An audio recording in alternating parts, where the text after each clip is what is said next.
ભારતીય કેપ્ટન રોહિત શર્માને જાડ્યો કહીને કોંગ્રેસ નેતા સમા મોહમ્મદ વિવાદોમાં ફસાઈ ગઈ છે. સમા મોહમ્મદે ભારતીય કેપ્ટનની ફિટનેસ ઉપર સવાલ ઉઠાવતા સોશિયલ મીડિયા પર પોસ્ટ કરી હતી અને ભારતીય કેપ્ટનને વજન ઘટાડવાની સલાહ આપી હતી. તો એટલું જ નહીં, સમા મોહમ્મદે તો એટલે સુધી કહી દીધું હતું કે રોહિત ભારતીય ક્રિકેટના ઇતિહાસનો સૌથી અપ્રભાવી કેપ્ટન પણ છે. ખૂબ ટ્રોલ થયા બાદ તેમણે પોતાની પોસ્ટને ભલે ડિલીટ કરી દીધી હતી, પરંતુ તેને લઈને હોબાળો મચી ગયો છે. ભારતીય ટીમના કેપ્ટન અને સિક્સર કિંગ રોહિત શર્મા માટે કોંગ્રેસના નેતાએ કરેલી ટિપ્પણી પછી જોરદાર વિવાદનું નિર્માણ થયું છે. તો કોંગ્રેસના નેતા ડોક્ટર સમા મોહમ્મદે રોહિત શર્મા અંગેની કરેલી ટિપ્પણી પછી વિવાદનું નિર્માણ થયું છે. આ મુદ્દે અનેક રાજકીય પ્રતિક્રિયાઓ મળી છે. જ્યારે કોંગ્રેસ પાર્ટીએ પણ સમા મોહમ્મદના નિવેદનથી અંતર રાખ્યું છે, ત્યારે બીસીસીઆઈએ આકરો જવાબ આપ્યો છે. બીસીસીઆઈએ સેક્રેટરી દેવજીત સોખિયાએ પણ સમા મોહમ્મદના નિવેદનની ટીકા કરી છે. દેવજીત સોખિયાએ જણાવ્યું હતું કે ભારતીય ટીમના કેપ્ટન અંગે આ પ્રકારનું નિવેદન આપવાનું નિંદનીય છે. તો કેપ્ટન વિના પણ રોહિત શર્મા ટીમ ઇન્ડિયામાં મોટી જવાબદારી નિભાવી રહ્યા છે. તો અત્યારના તબક્કે ભારતીય ટીમ આઈસીસી ટુર્નામેન્ટની સેમીફાઇનલ રમવા સજ્જ છે, ત્યારે આ પ્રકારનું નિવેદન હકીકતમાં નિંદનીય છે.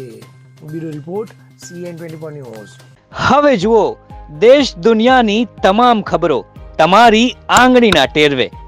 ઉઠાવો મોબાઈલ અને ગૂગલ પ્લે સ્ટોર પરથી ડાઉનલોડ કરો અમારી CN24 ન્યૂઝ મોબાઈલ એપ.